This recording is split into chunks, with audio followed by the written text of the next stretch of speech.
Jared Polin, FroKnowsPhoto.com, and this is a video about some quick tips for shooting tennis. Now, the U.S. Open is right around the corner, and I was just in Florida for my cousin's bar mitzvah, and he was going to tennis practice, so I took my camera out there, and I took some photos. So I've got 26 of the keepers out of 118 shots that I took, and I finished with 26 that I think are solid shots.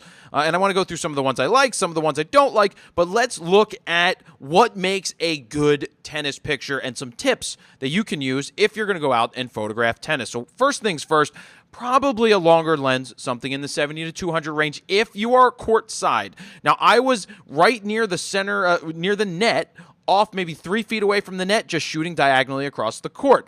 You want to look at where the sun is. Is the sun going to be in their face if they're on their forehand or if they're on their backhand? In this case, I am not on the side that I really want it to be because his forehand is much stronger, but I didn't want to cross to the other side of the court because I'll just say that there was an obstruction over there and I couldn't shoot from there. So maybe if he switched sides to the other side during practice, his forehand shots would be much better. But look, you see the shadow in his face. The light's good over here, but if his forehand was turned the other way, the light would be better. But let's talk about settings. 1/3/20th of a second at f4.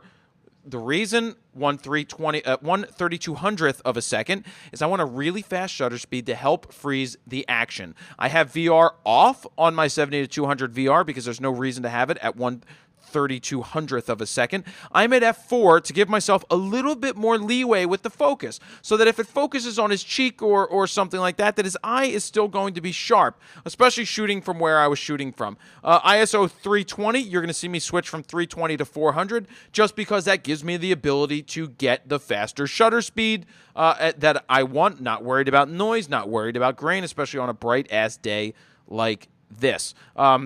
You're going to see me in the range 180 to 200. That's where you're going to start to see most of these shots. I want to fill the frame without cropping. You want to get to that action. This is action. You want to try and have the ball in there. One of the things is trying to get like a backhand where the guy's swinging. Let me see if I have a backhand here real quick. Backhand. Okay, not a good backhand. But you can see what he's about to do. I got to have a better backhand. No, that's forehand, forehand. Forehand, smash. Yeah, here's a backhand. Not as good. But what you can do, you see how the ball's in there? It's not a great shot, but I'm just demonstrating the backhand. One of these things is where you want to get in a tight shot of the face and you get the racket moving and you get the ball in there. That's what you're looking for. Let's go back to the beginning and take a look. Filled the frame. He is off the court. I'm in continuous focus. I'm using the group area AF that the Nikon D4S offers me. So does the 810. So does... that's it for now, I think. I think that's the only one with the group area AF. I don't think the D610 has it. I don't know. I actually haven't tried. But you can see that he's off the ground. That's awesome. It's frozen. You can see that the focus area is very narrow. Even at f4, it's not bad. It would be even more narrow if it was at 3.2 or 3.5 or f2.8. No reason to shoot at 2.8 here. The background's still blown out pretty well. So that's an okay shot. This, it's not as good. I don't like the distractions in the background, but this wasn't a match. This was more of a practice, so there's going to be people. He's waiting to hit the ball, and then because I'm not motor driving, I got right as he hit it. This is a nice follow-through. You can see the wrist going over.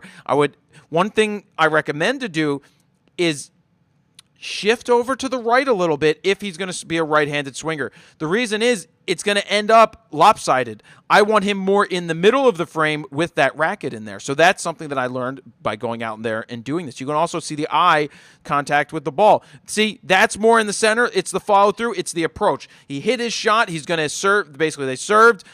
He returned serve, and he's going to start to volley back towards the net. So that's what he was looking for.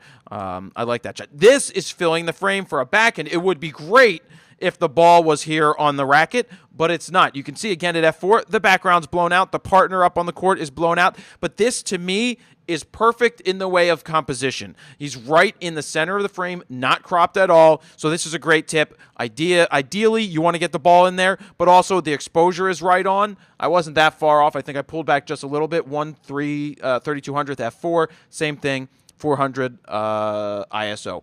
So I like this shot, fills the frame very well. And then here's a smash. That's a forehand smash. I like it. The ball's already gone, but that's how you get a shot like this. I would wish it was a little tighter using a 300, but I didn't use that. I was using a 70-200. Not going to crop, but I like the tones that I'm getting out of it. I didn't edit this shot. I wanted to show you that this is nice. Actually, what I can do, I can sync the shots to the last one. So what I'm doing under develop is I highlight that one. I hold down the command, and then I click on that, and I'm going to hit sync. I'm going to have everything sync, and boom, it will sync to that setting because that was a good, I didn't have to change very much. So the ball's frozen. You can see his hands moving. You know, I would like to see more of his face. It's not a bad shot, but it's not that good because we don't have much of the face in there. Moving forward, this is better. It's not a great action shot. It seems too la-di-da-di-da to be that good. Really? Oh, I'm like, why am I going back to the same picture? Because it was still selected. This is better because it's a follow-through. I like what's going as he's coming to the net, and obviously you get some reactions, laughing. I like it. Could be a little tighter. That's a simple backhand. Also, what I like, though, he's on the move. His feet are off the hard true. They call this hard true. He's using Adidas. Or is this Reebok? That's Adidas, right? Reebok. I don't know anymore. But that's not a bad backhand. And that's great. I love how he's on his front foot. The smash already went through. You can see the wrist is coming over. I like that shot. Then we switch to the other side. You see now that we're on his forehand, which is his right hand, the light is in his face. Whereas here, it's kind of shadowed just because. So we got this.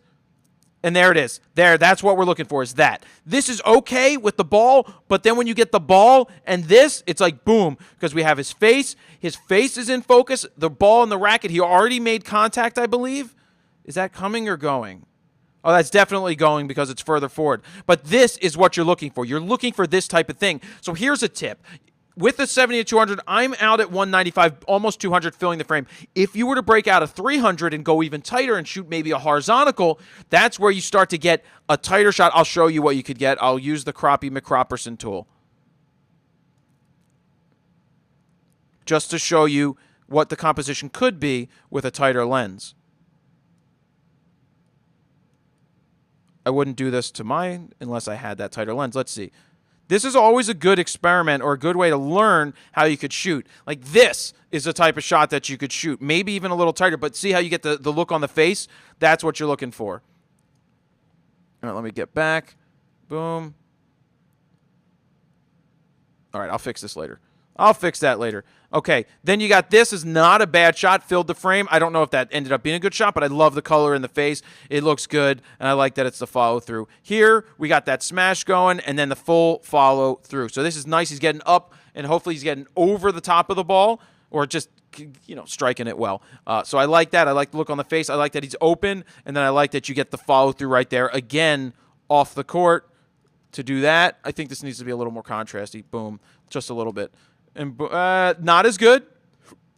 You see, sometimes it all depends on how he got to the ball. Because if he had to run across the court to get to this, it's not going to be as good. Bad shot. Must have been a bad shot. Must have gone out. Then there's some reaction getting, which is nice. Switch over to the horizontal. Fill the frame. Not as cool as the vertical, but not bad at all. 200 millimeters because he was further away from me. The ball's in there. Good. The eye's on the ball. Boom. Wrist is over. Striking it well, and that's a nice shot because you get the ball going back. Same thing here. I don't like the look on the face as much, but I like the background. I do. It kind of he's separated really well from the background. Didn't cut off the racket. Got the ball in there. Got him in there. Good. And then this, he's right in the middle. Still don't like the look in the face, but the ball is going back as a return. Not as tight. Don't like it. Not as much energy going into it. But that is better. That is a nice shot, and that is where it leaves us. I hope you picked up some tips. I know I didn't say terribly too much, but just things like when the player's moving, it's easier during practice because there's a lot more going on. Actually, the game, I mean, there's so much going on during the game. You know where they're going to be. They're going to be on the baseline. They're going to be at the net. They're going to go left. They're going to go right. So you just track the guys. So when you're shooting tennis, try to shoot some wider. Try to shoot some tighter. Try to shoot some ultra tighter. Try to get some of the racket and the ball almost at the same time so that if you're off to the side and they're coming and they're on their forehand or they're on their backhand and you're just lining up the ball and the racket and the eyes. So basically, you're getting that shot at the opportune time. Try not to motor drive too much. Try to anticipate the motion, but then, do a snap of 2 or 3, and you should be good to go. That should work out. So that's a good tip right there. Get the action, guys sliding on the court if they're on clay. just coming into the net, those reaching backhands when they come to the net, those are cool. Try to play around. Play with the 24-70, play with the 70-200, play with the 300 if you have it, and that is what I have to say. All of these full-res images are uploaded there on Flickr if you want to check them out. This was that one, obviously, but you can see the difference. These are filling the frame. None of them are cropped. That is what I would like you to do.